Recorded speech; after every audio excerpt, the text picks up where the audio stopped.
at this point in her life. By 1960, Norma Jeane wanted nothing more than to kill Marilyn Monroe. And by 1962, Marilyn Monroe killed Norma Jeane. When Marilyn finally moved close to the president, I suddenly realized that she had fallen in love with him. It frightened me because I knew Marilyn never did anything by halves. Trigger warning. Sensitive mental health topics including drug abuse, self-harm, suicide. Oh my gosh. Do we want to talk about the worst places of Marilyn Monroe? We need to talk about the Kennedy siblings. Episode 20.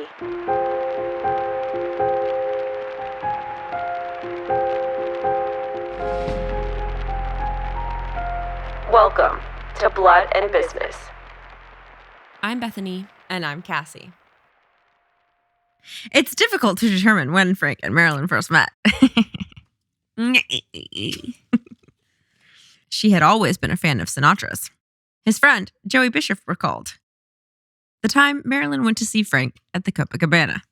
That's the night when she was like, "What does that have to do with me? Of course we can get in." And they got a front row seat. Yep. And Frank winked and kept right on singing. Jim Whitting recalled, around this time in 1954, this is sometime in the 1950s. Marilyn was real dependent on Frank. There were many late night phone calls to him. She used to say, "If I have any problem in the world about anything, there's only one person I know can help. Frankie." Frank's feeling was, hey, if I can help out the dame, I will. She's a good kid. Then we get to the real juicy part. It's so fascinating to me, this life. This life. Oh, I changed it to this life. It's just so different. Wait, so did Frank and Peter, was that legit the end of their friendship? Or did they become friends again? I am so confused. And if I were to look at history to predict the future, I would say they probably became friends again. Yeah. Not Frank and Jack, but Frank and Peter and Pat. Well, because Calneva, that's what I'm saying. Would that not have been after he was cut off? That was after Bing Crosby, obviously. So yes, they were friends again. Yes. I the knew thing it because is, the end people of episode are who they are. That's just they the just thing. People really don't change. I hate to say it. A little. Yeah, they can mature. Jack changed. Yeah. But did he really change? No. Not a lot. Your bones are there. For sure. Outside the wonderful working miracle of God. But Frank and Peter and Pat were friends again. They were friends again. Charlie, I'm sorry. Part 2. If you paid attention, you would have noticed that Calneva and that whole weekend was after the axing of the helipad and after Bobby called and was like, "Frank, you're cut off." So he temporarily, in a fit of rage, cut off all ties with Pat and Peter. They were no longer friends, but for a moment. And then Frank called her with one of his famous combinations of an invitation and an apology. An apology first. Okay, an apology and an invitation, whatever. But very, very, very Sinatra style. Yep. And I love it. They became friends again. And of course, Peter and Pat said, "Oh, couldn't no problem. say no. No problem. Frank will be there." But I really do think that they truly loved for sure him obviously. And wanted the best for him and just rolled their eyes at his temper. Yep.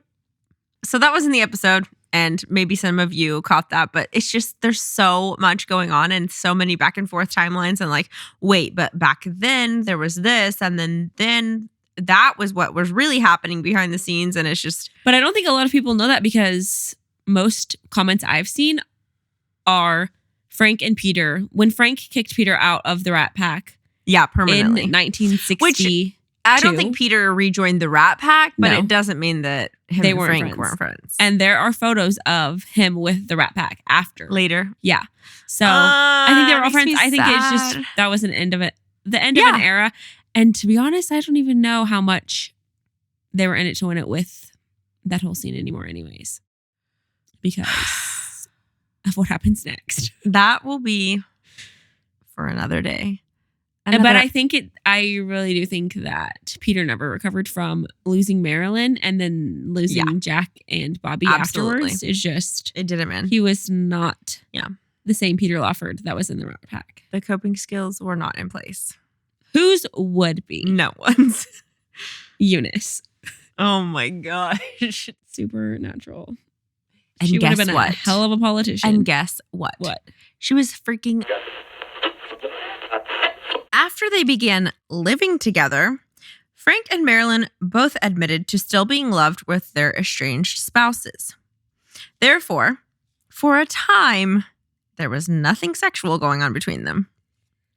They were just sharing a vast, common loneliness. Wait, it was Joe DiMaggio for Marilyn and Ava Gardner for Frank? Exactly.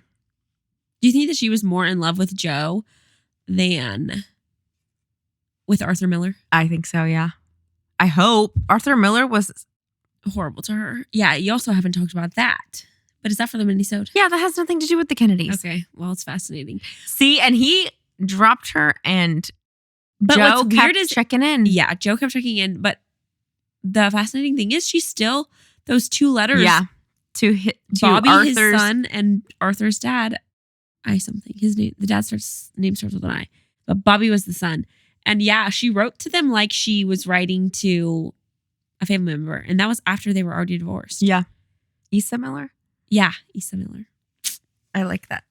I know. Issa Miller. Just sounds good. It does sound good. Sounds like a writer. Mm-hmm. Frank wasn't interested in anything more.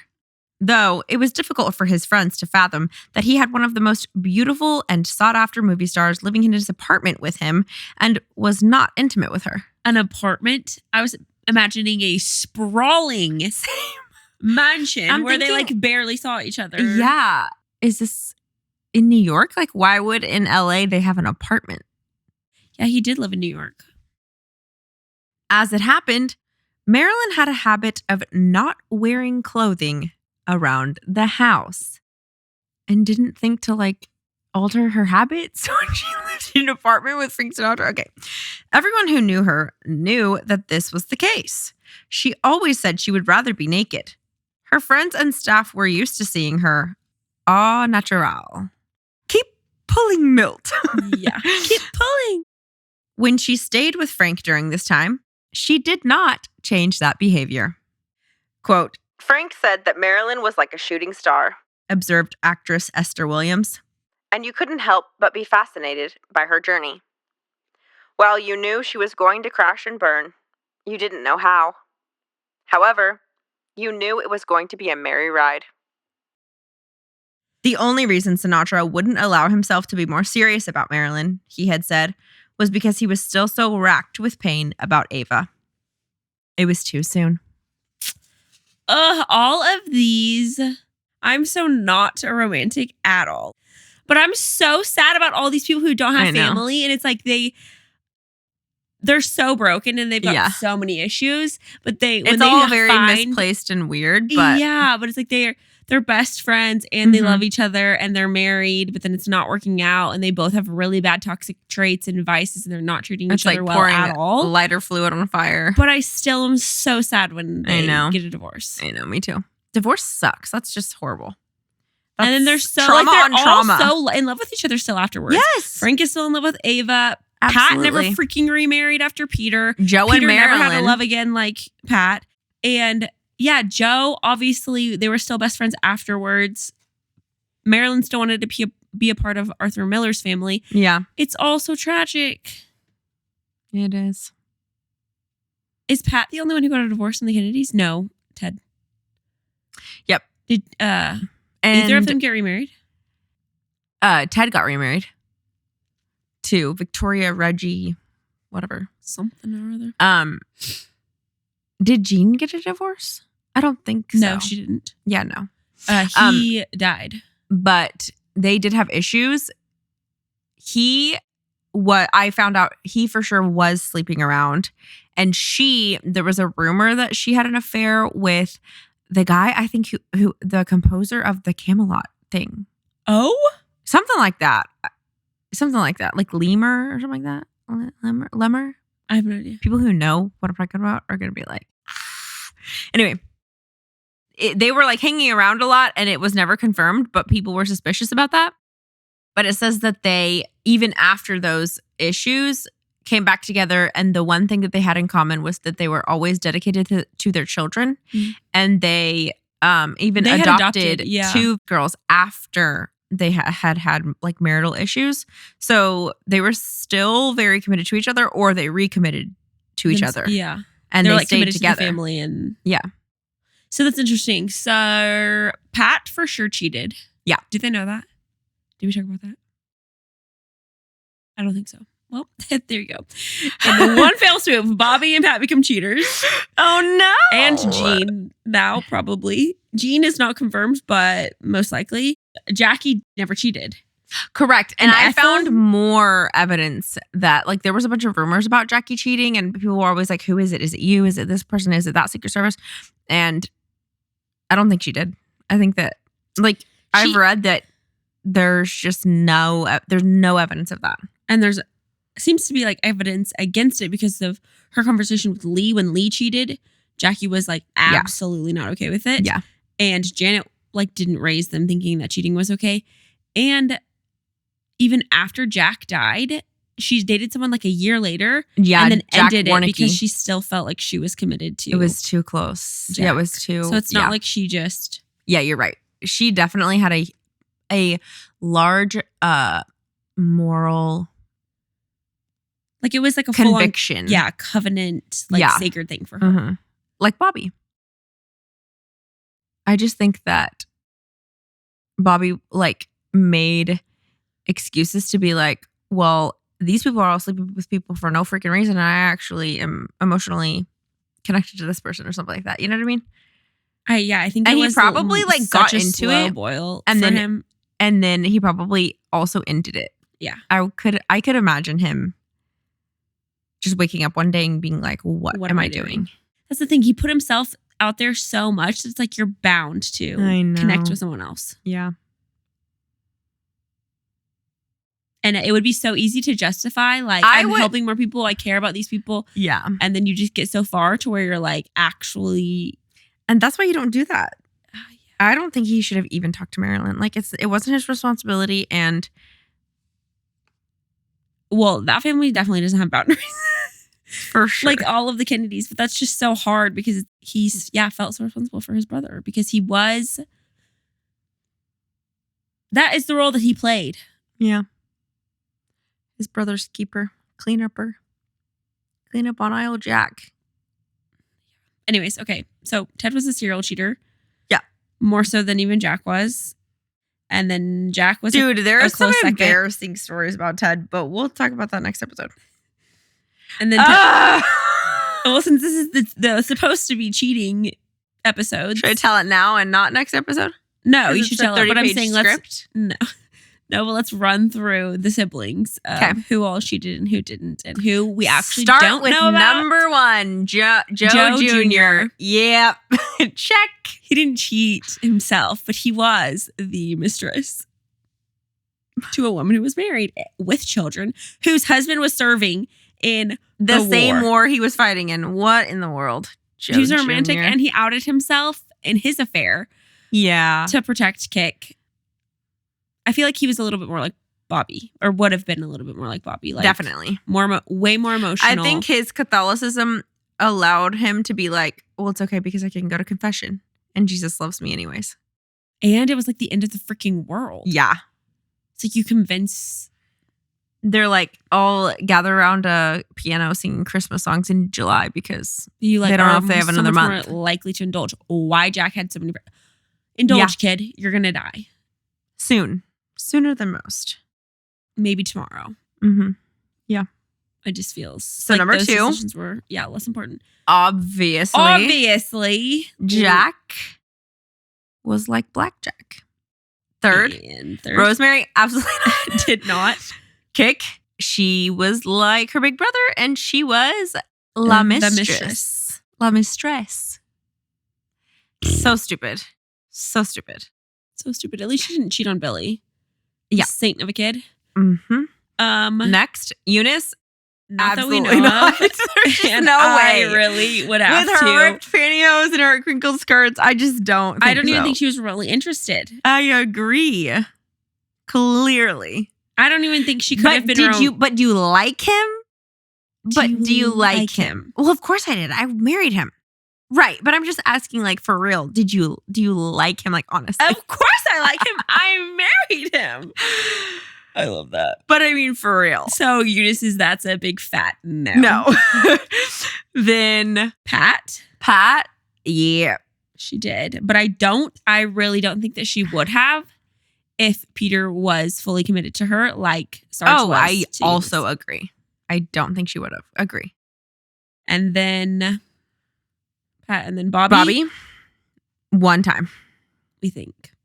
And it was definitely a different kind of affair than So he was sad. not a serial cheater. It was by like, any- it was not a in any way, shape, it or was, and it wasn't. I don't even think about the sex. It was about it was a the, stake in the heart. Oh, that's so he sad. let himself get in too deep emotionally with someone. That's so sad. That makes me mad. And then there is Jean. I think she had one affair also, like her brother Bobby. It's It not wasn't- confirmed, but they were hanging out too much, you know? I really don't think any of the girls would have cheated. Agree. Even Kik, I don't think she would have cheated. Their husbands were just. I cheating on don't them, know. and- You think Kik? You think that she would have cheated? Yeah. I think she liked to feel especially special. Yeah. Eventually, I'm pretty But sure. see, I feel like she's so like Jackie. No. You don't think so? No. I think she was a lot more Catholic than Jackie. I think she had a lot more convictions than Jackie. I think she also betrayed her convictions when it felt good and when she wanted to have fun and feel especially special. I guess, yeah, she probably would have cheated if Billy would have. Yes. Okay. Kik probably would have cheated. Kik was the only one that probably would have cheated. Yeah. And then Teddy, the worst of them all. That kid, we'll talk about him next episode. Should have never got married. You don't think Jack should have got married? Teddy should have never got married. To a degree that is way further beyond just cheating. I mean, we'll talk about that next episode. Okay, we haven't even finished the Marilyn and Frank nakedness. Sorry. So Wait, pause. So should we go down the line for the in-laws? okay, so number one, Joe Jr. never got to get married, and he would have been the best freaking husband other than Bobby, and that's so sad. He would have been so he sad. might Would have been have- a great dad. Would He have been a literally great husband. might have been the best dad. I think he might have been a better husband and dad than Bobby, legit. Honestly, because the way that he treated Teddy, And his mother. that might have been one of and the his reasons father. why the affair happened in the first place, because he probably He was was a good really- dad. Yeah, he probably was really good with her kids. Yeah. And she swooned. Okay, so sadly, Joe Jr. never got to get married. Jackie did not cheat. A surprise for all of you coming at us in the DMs asking to hear all about Jackie cheating on Jack. Obviously, I was not alive in 1960, but from everything that I've read, and I've read a lot, On Jackie. I have not seen anything. She was not a virgin when she got married, as were all the Kennedy girls. But Did we tell the elevator story in a... I don't think so. I think we it had cut it. Yeah, it was in a deleted scene for Patreon, I think. Yeah. Or something like that. But people say that The She first only- time was the passionate, and that didn't end up well for her. And so she made more calculated decisions thus far after that. henceforth Yeah, there you go. and decided whatever then. It's not for me. So I'll marry for the career, for the life. Oh my that gosh, it one may time- bring. Jackie, like, embarrassingly was like bashful and admitted that she did enjoy being desired, which only makes me think of me. I'm like, okay, but who doesn't enjoy being desired? Well, then Ethel goes, well, you should have never gotten married then. Ethel had a Rose Kennedy type of mentality. And I feel like she was also a little too insecure to totally let herself, like, her and Bobby did have a lot more genuine emotion and everything in their relationship than a lot of the other Kennedy marriages. But Bobby had so much more to give, and Ethel wouldn't let herself. I think she was too insecure. Yeah, and I can so see that, like, with the Skakel way was to not be vulnerable and to not show way more any than the sort Kennedys. of weakness. Way more than the Kennedys. The Kennedys wore their heart on their sleeve compared to the Skakels. Yeah. And Jack was terrified to do it. Yep. Jack couldn't do it. Rose would be terrified to do it. And so Ethel was literally like, I'm not going to be caught with my freaking pants down. Yeah, it was that for sure. She just never went there. She needed to be strong. Yeah. And honestly, Ted needed to marry someone like that. And he married someone with their heart on their sleeve. Ugh. So tragic. Anyways, you'll hear about that. So then, who did we get? Nobody Jack. with Rosemary. Nobody with Kit. Oh, yeah, Billy. Billy never cheated. I don't think so. Billy didn't have time to cheat. cheat. Truly, 5 months. What was it? Oh. So sad. Okay, then Eunice and Sarge. I don't think there was anything there. That's nuts. I mean, maybe something, and I just don't know about it, but definitely Sarge wasn't a serial cheater. No. I feel like we would know about that. Yeah. And like I feel like he was more buttoned up and puritanical than Bobby was.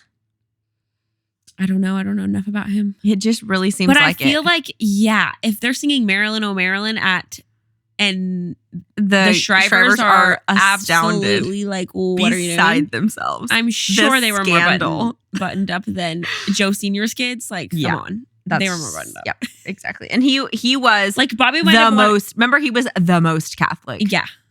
Alongside Eunice and even more than Bobby. And I feel like even though Bobby didn't partake in, like, that wasn't his personality and he was too convicted for that, being around it definitely desensitizes you. Are going like, to be more comfortable. Scary. It's for sure. Everyone around you has crossed the Rubicon. Exactly. And then Pat, obviously Peter was a sex addict and had major issues. And then poor child. Bobby. Ethel, no.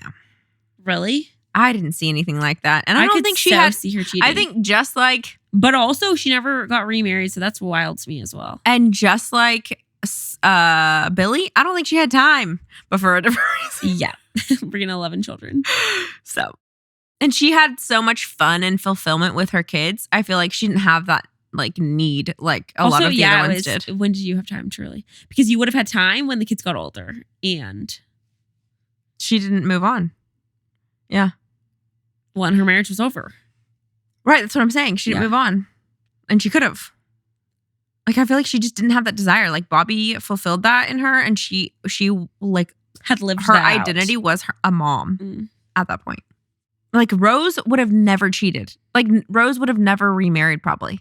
No, she had her kids and she was done. Yeah, like, she would not have wanted to go have sex. A second life. Yeah. And Ethel is literally the same. And she's like, yeah, well, you should, if you wanted to be desired, you shouldn't have gotten married.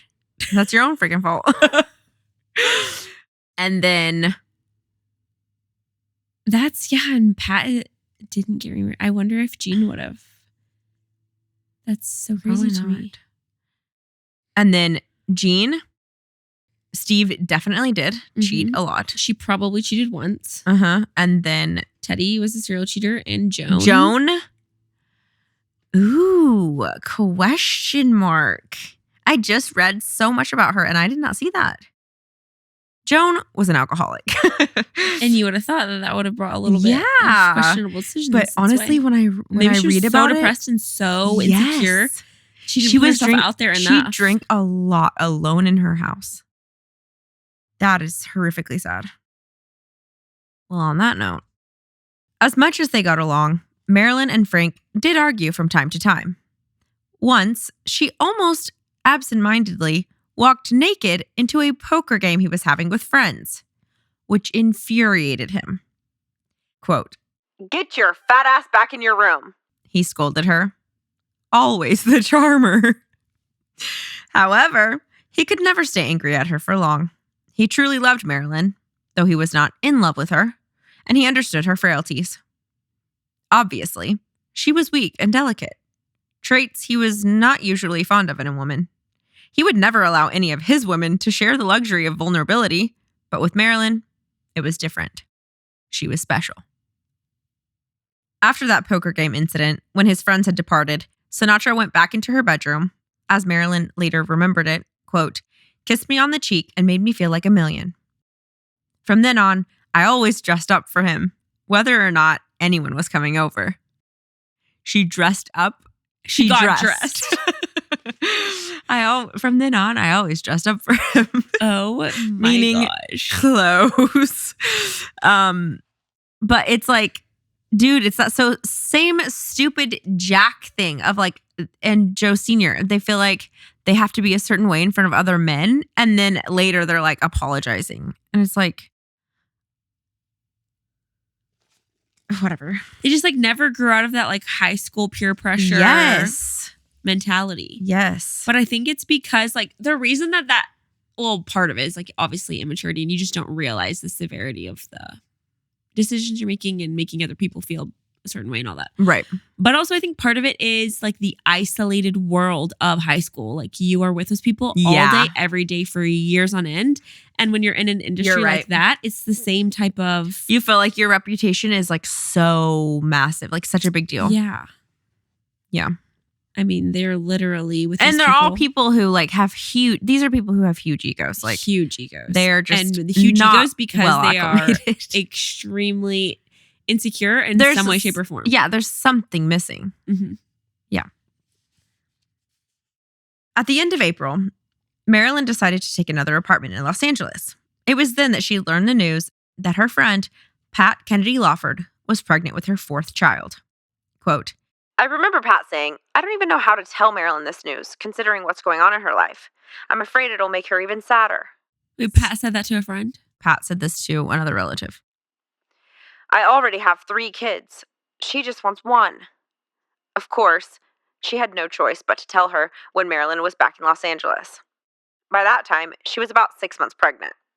She told me later that when Marilyn laid eyes on her, she jumped into the air with excitement. Then she wrapped her arms around Pat and started to cry. She was so happy. It added another dimension, I think, to Pat's friendship with Marilyn when she realized that Marilyn was able to put aside her own sadness, at least in the moment, and share in Pat's joy. Oh my gosh. And Lawrence Leamer says they had a surface level friendship. Bull crap. There's no way that they had a surface level friendship. You don't... That's what I'm saying. Check in on your friend that often when they are that big of a burden because you have a surface level friendship. You don't and then hold care their about hair her while emotions. They're throwing up and make sure they get home safely from the hotel, and then clean their shirt for them, and then have your husband go deliver it for them because of a surface level friendship. Because you don't even do that for like a decently good friend. Right. And if you're surface level friendshipping in a scenario like that, you're partying just as hard. And Pat wasn't. You know what I mean? Yeah. You're not. And Peter was. You're not sober holding her hair back and like. No. You know what I mean? That's a friend. Yes, that's a friend. Exactly. Yeah. If it's a surface level, you're both wasted. Busted. Yeah. You're sharing the toilet. Or at least expecting them to do it next weekend, you know? Yeah. That it would even be way then, more though, equal. that's like a roommate situation, which is not surface level. Yeah. You know what I mean? Yeah. Or not as surface. I mean, they had emotional, but they had emotional bonded. Connection. Yeah. Pat told the relative, quote, I think she's a wonderful woman and would make such a great mother. I pray every night that she has a child soon. I know it would change her life if she had someone else to be worried about. Ugh. That's so sad. And you said that most likely the reason that she kept having miscarriages was because of the drugs and alcohol. That's a theory. Oh, another story that gives proof that they had an emotional connection, that Pat really freaking cared about her friend Marilyn, and that was not a surface level friendship. Pat was having like a little luncheon tea with a bunch of girls one day at her house, and they were all out on the back patio chatting, and Marilyn showed up a little bit later than everybody else. And she walked in, and Pat like went in to get her and answered the door. And Marilyn was like, acting kind of weird. And she was like, will you go, how about this? You go out there and tell everyone that I've arrived and see how they react. And if it's not a good response, then I won't go out there. And Pat is like, wait, what? Like, you're Marilyn Monroe, but like, you're not at my house. That important. Like, just you're not the president. Go to the freaking party. But she like could tell how paranoid she was acting and how like delusionally self-important she was, like grandiose. Yeah, carrying on the conversation. It just kept getting more and more like Pat kind of realized, okay, maybe you shouldn't go outside because they're gonna know something's wrong with you. Like, yeah. The Marilyn Monroe trying to protect Marilyn. Yeah, like I know Norma Jeane. These people don't know Norma Jeane. They only know Marilyn Monroe. Yeah, so it's going to be very alarming and very much a spectacle. They're probably going to tell other people about it. They're going to talk to me about it. I'm going to have to. It's going to be awkward for me. I'm going to be like, how do I handle this as the host? So then Pat leaves the rest of her guests outside to fend for themselves, and she just led Marilyn into their like little bar area, and they just sat down at the bar top and had a drink, just the two of them, and kind of chatted and just spent time together. And then Marilyn went back home, and Pat just left the rest of her guests on the porch because Marilyn needed her. Yeah, that's so precious. Yeah, it's so interesting to me that Pat was like the least maternal and motherly, but she's like literally mother. But I guess maybe she was very comfortable as like the role of big sister. Yes, she was a lot more comfortable with adults, I feel like, or being the friend. And she felt like, yeah, Marilyn was like her younger sister, not a child. I also don't think that Pat would just even be as attuned to Marilyn's emotions and bad days. Like when you are really close to someone who has a mental illness, like I feel like you have to be pretty attuned to them and understand their cues and like who they are. Otherwise, you're just like, dude, what the heck is her problem? Yeah. You like know? If you're just surface level and like you casually hang out, she's not going to register within the 2 minutes to bring her in that like Marilyn's not well. You're not doing well. Mm-hmm. Yeah. And it's then not care a good enough to state take today. care of her and not just be like, what's going on? Are you okay? Like you should go home. Right. Like they were close enough that Pat like knew how to navigate the situation in a way that wouldn't make it bigger and more of a spectacle, but also wouldn't hurt Marilyn's feelings. Yep. And like kind of played along with the delusion to like safely of like, exit. oh yeah, maybe you shouldn't go outside. Yeah. Mm-hmm. She was a freaking good friend. That's what. Yeah. Okay. This is good. Ready? Mm-hmm. Quote. During this time, as mentioned earlier, Marilyn rekindled her romance with Frank Sinatra. It's not known how Joe DiMaggio felt about Marilyn and Frank, or even if it mattered. Frank was still attracted to Marilyn, and according to those who knew him well, couldn't resist her. Milt Ebbins said, quote, he was in love with her. No doubt about it. That's Peter's manager. Milton Ebbins, yes. Quote, by 1961, though, his feeling about her was more protective than passionate. I remember there was an incident involving President Kennedy, who was new in office at the time. Peter and I arranged a luncheon for Kennedy, and Frank was invited. Always Milt on the outskirts. We had a special chef flown in from New York to cook fettuccine alfredo, veal piccata, and a salad and ice cream at the end. Sinatra's secretary called at the last minute and said he couldn't make it, that he had a cold. I was astonished. This is JFK. He can't stand up JFK. I knew Frank loved that guy. He had campaigned for him, organized his inaugural entertainment, so it seemed strange. I found out later that what happened was that Marilyn was staying with him for the weekend and had left the house without telling him where she was going. He was frantic with worry. So he spent the day driving around trying to find her. And he did. She was out shopping. So that shows you how much he cared about her.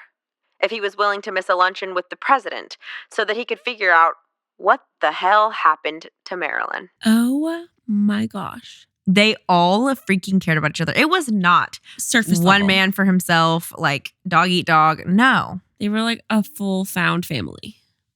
They were like, because they really put each other in each other's shoes and they they each kind of were in each other's shoes. Right. None of them really had family. They needed people to look care. out for them and to care.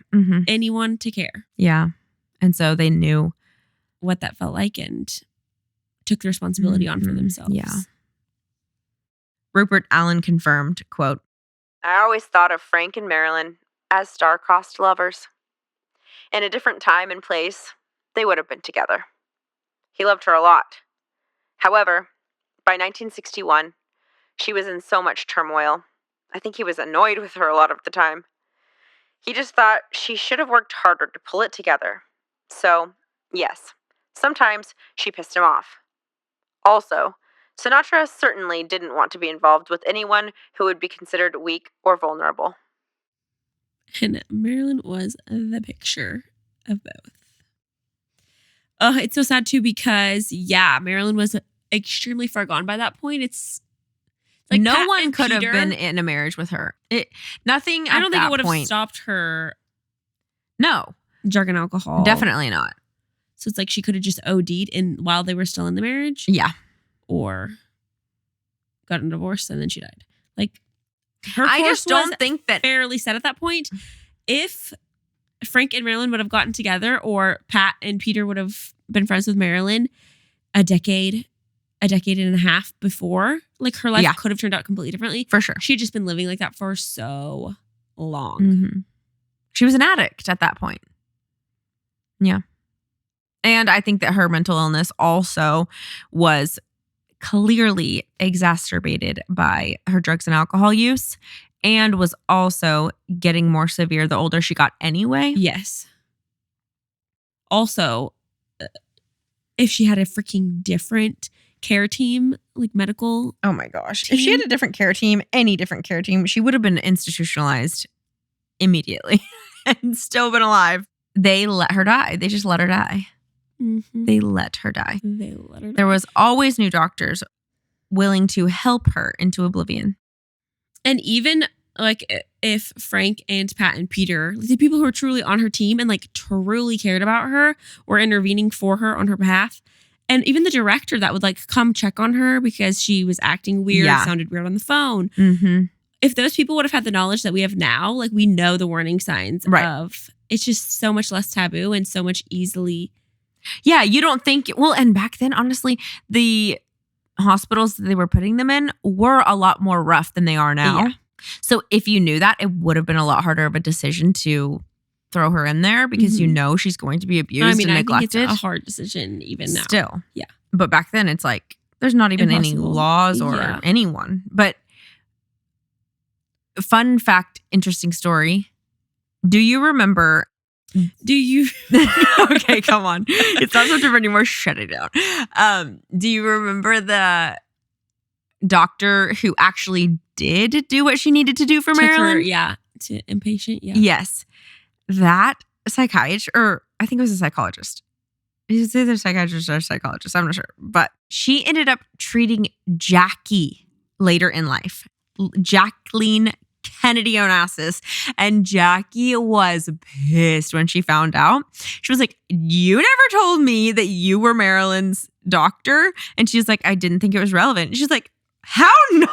It's the most relevant thing of my life. Everyone knows what I went through with Jack and Marilyn. She said that. Straight up? She said that. To her doctor? Yes. So it was just like she ended up continuing her treatment with her. I think she was a good doctor. Yeah. But she was pissed. She was like, you didn't tell me you treated Marilyn. That's kind of shocking to me that she was so confrontational. She must Yeah, I think after Jack died, she had to really start fighting. Yeah. She was on her own, dude. It's so weird to look back on history and think about if they knew then what we know now. Mm-hmm. But also if we took into consideration now what they knew back then. Oh, it's crazy. Like, I mean, so we had to both do that ways. with Rosemary. Yeah. But I mean, with everything, it's just like even that way of life. It changes a lot thinking about it. Yeah. Like they were so much more connected. Society, neighbors, people. Yeah. We need to, like, it's just cool to see what was better back then. You're right. That's not as good now. And what's better now that wasn't back then. So the happy birthday performance. Perhaps Marilyn needed the president in her life now more than ever.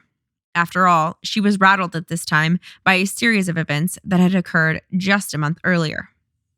In February, Marilyn had gone to Mexico to purchase furnishings for her new home.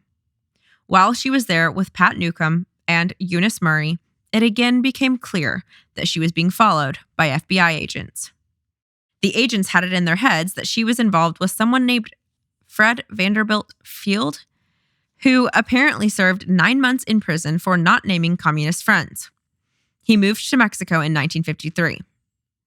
Now, all these years later, a friend of a friend introduced him and his wife to Marilyn, and voila, the FBI was tracking her every move in Mexico. For a woman who was already thought to be borderline paranoid schizophrenic by her doctor, such a pursuit had to have been extremely frightening. There are actually many allegations presented as fact in the FBI files concerning Monroe and Field, none of which appear to be true and none of which, therefore, are worth enumeration. In these same FBI files that detail her every move in Mexico, there is mention of her meeting with Bobby Kennedy in October 1961. She was definitely being watched, and she knew it. So then it goes into the happy birthday performance, but it's like interesting to think about where Marilyn was mentally leading into the happy birthday performance and what she could have been wanting to get out of that, because you think about Jackie marrying Onassis, and if it was truly out of this fear and this need of protection, and like Jackie went from having the Secret Service to not having the Secret Service, and her husband was shot in the head, and then Bobby was shot in the head. You know what I mean? And she had 2 little kids. And that drove her to marry Onassis. And think about Marilyn. She's got no one. She is being followed by the FBI. She's got paranoid, schizophrenic, borderline She's something. already had a night with Jack. Like, it's not that it's that. She's not like that delusional. Right. She's delusional. She's not so... It's not just like coming up with some random girl that has this dream that she's going to meet this random celebrity, that they're going to get married, and it's all going to be... It is, in a sense, like at her fingertips. Right. And she may have felt like, I really need this protection. So she's like, screw my freaking career. Who cares what MGM has to say or whatever, whoever, 20th Century Fox. I'm going to die because, first of all, I don't want to live. And I'm second, lonely. Yeah. And second, I don't have the finances to fund the Secret Service. Yeah, people are following me. Like, straight up, people are following me. I need the Secret Service. I need the most powerful man to tell everyone else to back off of me. Like, I am alone, and that's lonely. But I'm also alone, and that's terrifying. And that's dangerous. So that's something else to think about why she would have degraded herself like that for that performance. Like, what was the reward? Yes. Okay. Maybe the reward was a little bit more. Yeah. I'm like, you're like, what's the reward? Like, why would she be doing this? And I'm like, for the most iconic moment in history, no. I didn't have any of those things in my mind. Divine intervention on the script. But Take it is true. Think about it. What would be her reward? The Secret Service. Being safe, maybe? So then I mentioned in the episode too that there's rumors of like what happened after that performance and if she slept, like hopping into bed with both Kennedys. Exactly. So here's what Tara Borelli has to say about that. At the party, Marilyn walked up to the president and said, "This is my former father-in-law, Isidore Miller." Then, embarrassed for a second, she said, "I'm so sorry. I should have said, 'Happy birthday, Mr. President.' But I was so excited about Dad. I introduced him first." It was that impersonal, as though Marilyn and Jack didn't really know each other at all. Marilyn spent maybe 5 minutes with JFK and Bobby, if that long. For the rest of the party, she doted on her former father-in-law. 77 years old, he was tired. She managed to get him a chair. "Sit down, Dad, please," she begged him. Then she knelt beside him to talk. It has been reported numerous times over the years, thanks to the FBI's report of the evening in its files, that Marilyn spent the night with JFK at the Carlisle Hotel after the show. Even more sensationally, it's also been reported that after JFK was finished with her, he sent her over to the room next door, where she then had sex with Bobby. Marilyn's actual itinerary for that night was as follows.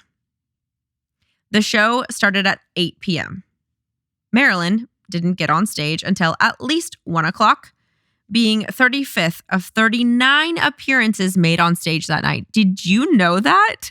I thought Marilyn was the single performer. So did I. Wow. So how many hours into the show? 5 hours into the show? And that's what she sacrificed her career for? Was one of 39. Then she went to the Crim party with Isidore Miller. Afterward, she accompanied him to his home in Brooklyn. She kissed him goodbye at the elevator and began to walk away. He recalled that just before he got into the elevator, she turned around and said, "Dad, come back to the coast with me tomorrow." He smiled. "Later, Marilyn," he promised. "Maybe in November." She blew him a kiss and walked away. And that would be the last time he would ever see her. She got home at about 4 a.m, where she was met by her friend, James Haspiel, who had earlier attended the performance. He recalled, quote, "I looked at Marilyn, not knowing that this would be our last time together. Now, she wasn't on stage. She was here, just at arm's length away from me, and I could touch her. Her face was incredibly beautiful, movingly vulnerable. Her hair looked like white spun gold. My eyes descended to the rhinestone-like gems sewn onto her dazzling gown, now eliciting flickers of light, those beams bouncing off flesh-colored material, encasing her magnificent body." Oh my gosh, I forgot. She's wearing that with her freaking father-in-law, ex-father-in-law. One might argue that somewhere between dropping off Isidore Miller and meeting up with James Haspiel, Marilyn could have slipped off for a quick interlude at the Carlisle with JFK. But all of my years of research indicate that this did not happen. That said, Marilyn did not do a very good job of hiding her feelings for the commander-in-chief. Rupert Allen, who was present at the after-party, recalled, "When Marilyn finally moved close to the president, I suddenly realized that she had fallen in love with him. It frightened me because I knew Marilyn never did anything by halves." Neither did Jackie, and she didn't go to the performance. She was, in fact, wherever she wanted to be. This is interesting.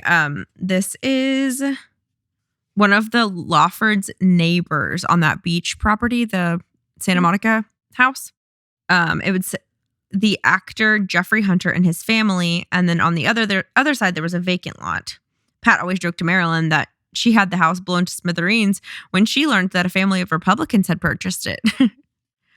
Matthew Fox was a friend of Jeffrey Hunter's son, Steele, and this is his recounting of the summer of the year of 1961 when the two boys were 8. So it's like the neighbor's son and his best friend when they were 8 years old, and his remembrance of the Lawford parties and seeing Judy Garland and Marilyn. Oh my gosh. Yeah. Quote, "These parties, man, you've never seen anything like them," recalled Fox. "The Kennedys had style. I mean, those people knew how to throw a party, let me tell you. Sometimes they would have afternoon barbecues, which I loved. If I had a sleepover with Steele, I would wander over there the next day and just snoop around. Once, I saw Angie Dickinson baking in the sun in a bikini that was so revealing, I think it was the first time..." Well, I don't know if I should say. I'm like picturing first the time he Sandlot was over here. Correct, for sure. Literally It's the squints. Sandlot. If the Sandlot was happening next to the Lawfords. This kid is like, "I'd always see Mrs. Lawford Pat. tossing a football around with her brother, the president. Bobby would be there, Teddy. Judy Garland would be there, doing the twist on the sand in her bare feet, just about as drunk as she could be. And there'd be Frank Sinatra with Dean Martin and Sammy Davis with Peter walking on the beach, chain smoking like mad, and tossing their cigarette butts into the ocean as if to say, screw Mother Nature. As far as we're concerned, the whole world is our ashtray. He talked out of the corner of his mouth like a gangster. And Marilyn.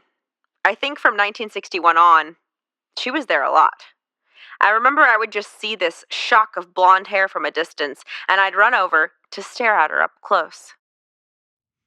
Fox remembered Marilyn as, quote, the most beautiful woman, no, goddess I have ever seen. As she stood on the beach, always shielding her eyes against the spray and the sand, he recalls her walking on the hot sand with Pat's dogs and stopping to admire the deep blue ocean, so flecked with white caps. Sometimes she would toss a ball into the water and then squeal with delight as one of the animals retrieved it and returned it to her.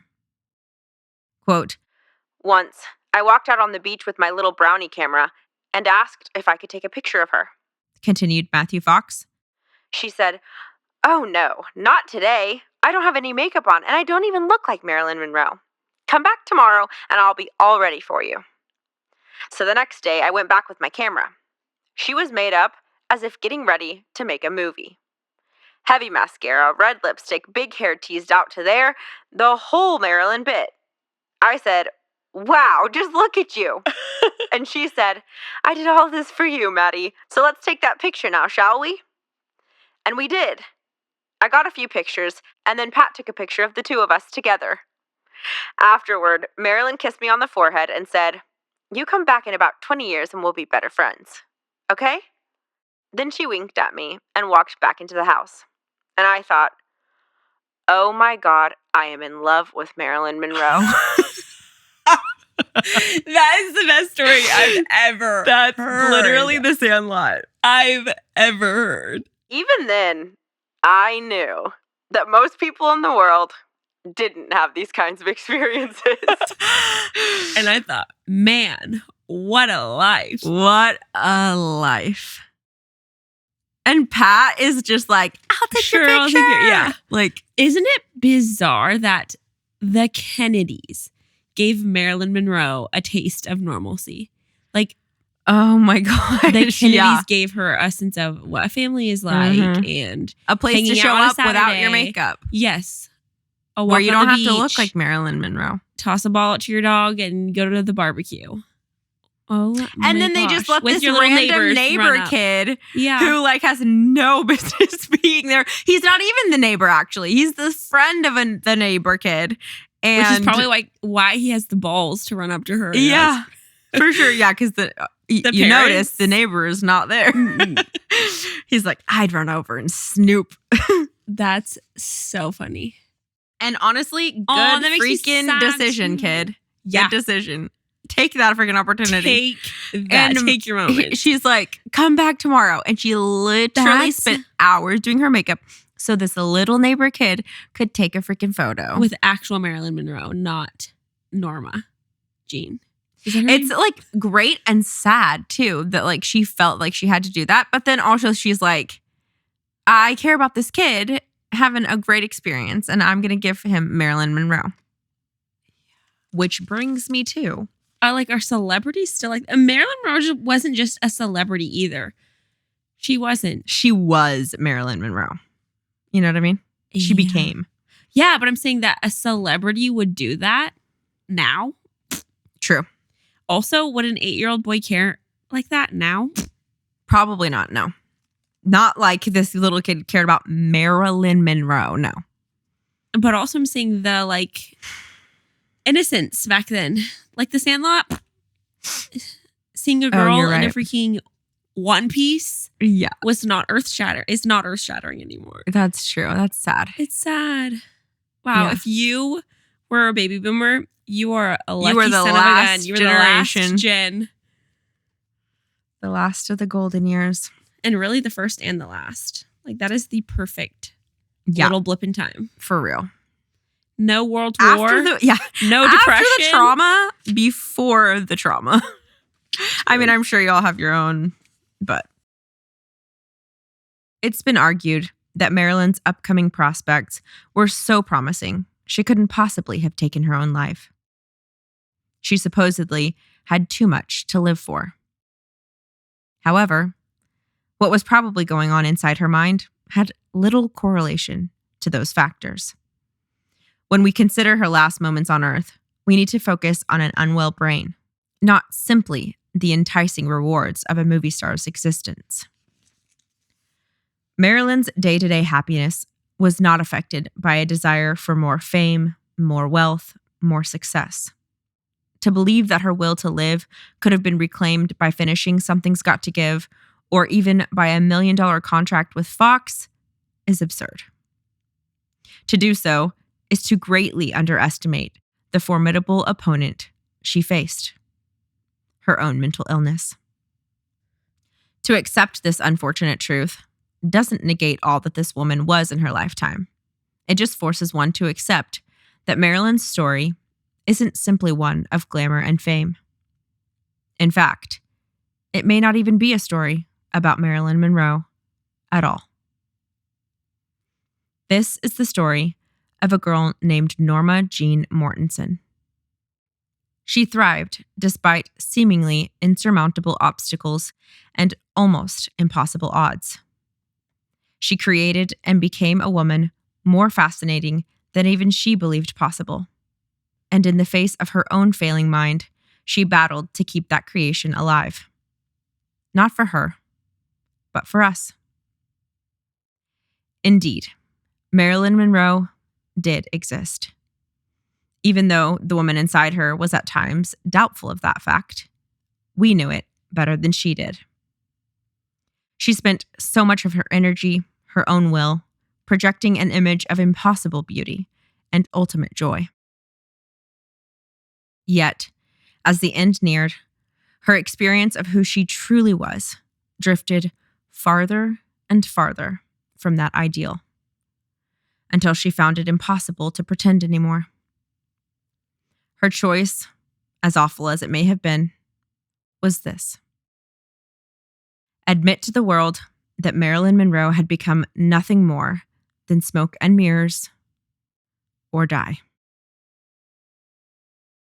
On August 5th, 1962, Marilyn Monroe gave the world all she had left to give: the knowledge that she was, and always would be, ours.